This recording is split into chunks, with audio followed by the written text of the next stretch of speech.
جس کا قتل واجب ہے، یعنی یہ معمولی بات نہیں. اور جو کچھ بھی ہو بالآخر ختم نبوت تو ختم نبوت ہے، اس پر کوئی کمپرومائز نہیں ہے، اس پر کوئی دوسری بات نہیں ہے. اب نبوت کے لحاظ سے البحر المحیط میں یہ لکھا ہے، یہ میں آپ کے سامنے چند حوالہ جات اس سے پیش کر رہا ہوں. بحر الکلام علم کلام کی کتاب ہے، اور البحر المحیط تفسیر میں بہت بڑا اس کا مقام ہے. انہوں نے یہ لکھا ہے جلد نمبر 8 پر، ومن ذهب الى ان النبوة مكتسبة لا تنقطع اور الى ان الولی افضل من النبی فهو زندیق یجب قتلہ، کہ جو بندہ اس بات کی طرف جائے، اس کی یہ رائے ہو، یہ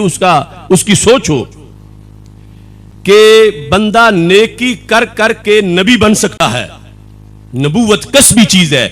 اور اب بھی ایسا ہو سکتا ہے کہ میں نفل پڑھوں، نمازیں پڑھوں تو میں نبی بن جاؤں. یا کسی کی یہ سوچ ہو کہ ولایت نبوت سے افضل ہے، انہوں نے کہا فہو زندیق، وہ بندہ زندیق ہے، یجب قتلہ، جس کا قتل واجب ہے. یعنی یہ معمولی بات نہیں، نبوت کو جاری سمجھنا، اور پھر یہ کہ نبوت محنت کر کے حاصل کی جا سکتی ہے. نبوت نبی اکرم نور مجسم شفیع معظم صلی اللہ علیہ وسلم آخری نبی ہیں، اور رسول اکرم نور مجسم شفیع معظم صلی اللہ علیہ وسلم پر نبوت ختم ہو گئی. اور جس نے آگے بھی اس کو اس انداز میں یا کسی لحاظ سے بھی کہ پھر بھی کوئی نبی پیدا ہو سکتا ہے، نبی بن سکتا ہے، اس کے لحاظ سے کفر ہے. لیکن یہ الفاظ انہوں نے ذکر کیے کہ جو سمجھے کہ اب بھی بن سکتا ہوں اور منقطع نہیں ہے، وہ زندیق ہے کہ جس کا قتل واجب ہے. امام ابو یوسف رحمت اللہ علیہ سے یہ مروی ہے، جس کو بحر الکلام کے اندر امام نصفی نے ذکر کیا ہے 235 صفحے پر. یہ رانا ثنا کے مسئلے پر بھی اس سے وضاحت ہوتی ہے. یہ قول جو امام ابو یوسف کا ہے، یہی امام اعظم ابو حنیفہ کا ہے. کیا کہتے ہیں؟ اذا خرج المتنبی ودعا النبوۃ فمن طالب منه الحجۃ فانه یکفر، کہ جب کوئی نبوت کا دعویٰ کرے سرکار کے بعد، جو شخص اس سے صرف دلیل مانگے، تصدیق کرنا تو دور کی بات ہے، صرف اس سے دلیل مانگے، تو نبی ہے تو دلیل پیش کر، تو یہ امام اعظم اور امام ابو یوسف کا فتویٰ ہے کہ وہ بندہ بھی درا اسلام سے خارج ہو جاتا ہے. کہ جس طرف جانا نہ ہو، پنجابی میں کہتے ہیں جس گلی جانا نہ ہو ادھر راہ کیوں پوچھئے. فرمایا جس نے اس سے دلیل مانگی، اس کا کلمہ نہیں پڑا، اس جھوٹے نبی کا جس نے نبوت کا دعویٰ کیا سرکار صلی اللہ علیہ وسلم کے بعد، اس سے جس نے صرف دلیل مانگی کہ تو نبی ہے تو دلیل دے، نبی ہے تو معجزہ دکھا، تو کہا انہوں نے کہ وہ دلیل مانگنے والا بھی کافر ہو جائے گا. اس واسطے کہتے ہیں لأن الحجۃ تطلب لتبیین الحق من الباطل، کہ دلیل تب مانگی جاتی ہے کہ حق باطل میں فرق کرنے کے لیے، اور جسے اس سلسلے میں ابھی فرق کی ضرورت ہے اور وہ دلیل مانگ رہا ہے، تو پھر اس کا ختم نبوت پہ ایمان نہیں ہے، صرف اس وجہ سے کہ اس نے دلیل کیوں مانگی ہے. اب رانا ثنا کی یہ بات سنو، وہ کہتا ہے کہ ہمارے علماء تو قادیانیوں کو کافر کہتے ہی نہیں ہیں، وہاں صرف مدعی نبوت سے دلیل مانگے، اور یہاں مدعی ختم نبوت کے پیروکاروں کو مسلمان کہے، اور پھر وہاں صرف دلیل مانگے، ادھر یہاں تک پہنچ جائے کہ فرق ہی کوئی نہیں، ایک جیسے وہ بھی نماز پڑھتے ہیں، یہ بھی نماز پڑھتے ہیں، وہ بھی روزہ رکھتے ہیں، یہ بھی روزہ رکھتے ہیں. اتنا حساس مسئلہ ہے ختم نبوت کا کہ اس سلسلہ میں صرف دلیل مانگنا اس جہت میں دلیل مانگنا کہ نبی ہو تو بتاؤ دلیل تمہاری کیا ہے، اس سے ہی شریعت یہ مواخذہ کرتی ہے کہ وہ بندہ دائرہ اسلام سے خارج ہو چکا ہے۔ سید عالم نور مجسم شفیع معظم صلی اللہ علیہ وسلم چونکہ آخری نبی ہیں، نبوت مطلقاً بہت اونچی شان ہے، اور پھر آخری نبی ہونا یہ تو منفرد مرتبہ و مقام ہے، یہاں تک کہ مطالع الانوار علی سیاح الآثار اس کی دوسری جلد کے اندر یہ لکھا ہے، انا خاتم النبیین کی بحث میں خاتم اور خاتم دونوں طرح جو پڑھنا جائز ہے اس کے لحاظ سے کہتے ہیں الخاتم الذی ختم به الانبیاء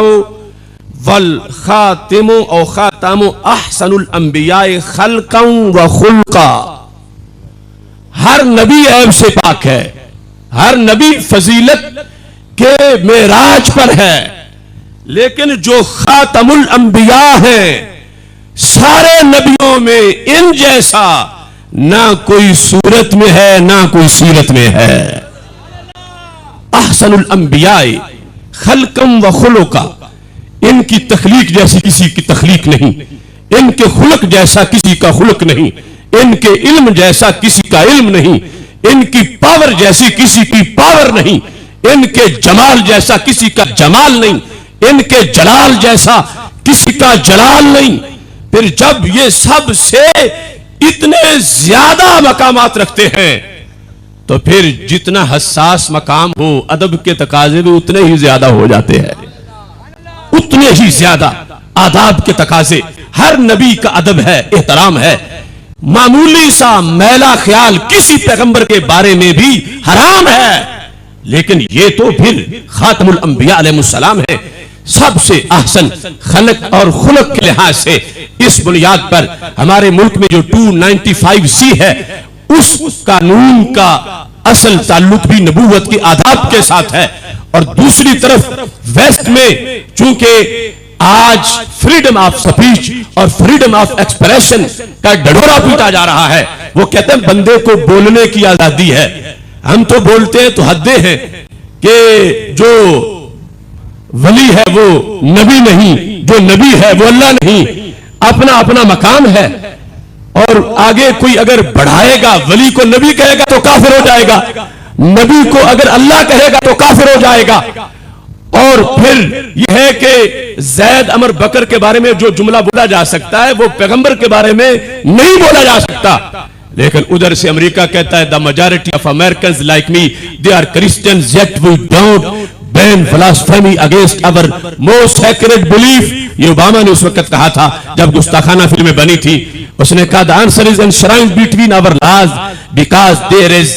in our constitution freedom of speech۔ اس نے کہا تم کہتے ہو کہ ہمارے پیغمبر کی بے ادبی ہو گئی ہے کہ گستاخانہ فلم بنائی گئی ہے، اس نے کہا بولنے کا ہر کسی کو حق ہے، جس کے بارے میں جو چاہے بولے، جتنا چاہے بولے، جتنا خلاف چاہے بولے۔ یہ اس نے بکواس کیا تھا سب مسلمان حکمرانوں کو سامنے بٹھا کر، تو ادھر سے اس نے یہ واضح کر دیا کہ جو گستاخی ہم نے کی اس پر معافی نہیں مانگیں گے، اگرچہ معافی ہونا یا نہ ہونا یہ علیحدہ مسئلہ ہے، وہ مانگنے سے کٹ گیا، اور اس نے کہا ہم آگے گارنٹی بھی نہیں دیں گے کہ آئندہ توہین ہمارا بندہ کوئی نہیں کرے گا، کیونکہ یہ تو ہمارا قانون ہے، ہمارے آئین کا حصہ ہے کہ بندہ بولے تو اللہ کے خلاف بھی اس نے کہا معاذاللہ بول سکتا ہے، بولے تو اس نے کہا ہم خود نصارہ امریکہ میں ہمارا جو نبی ہم اس کے خلاف بولتے ہیں، اور جو بولے اس کو ہم پکڑتے نہیں، تو ہم تمہیں کیسے اپنے تمہارے نبی کے ادب کی کوئی گارنٹی دے سکتے ہیں۔ تو اس واسطے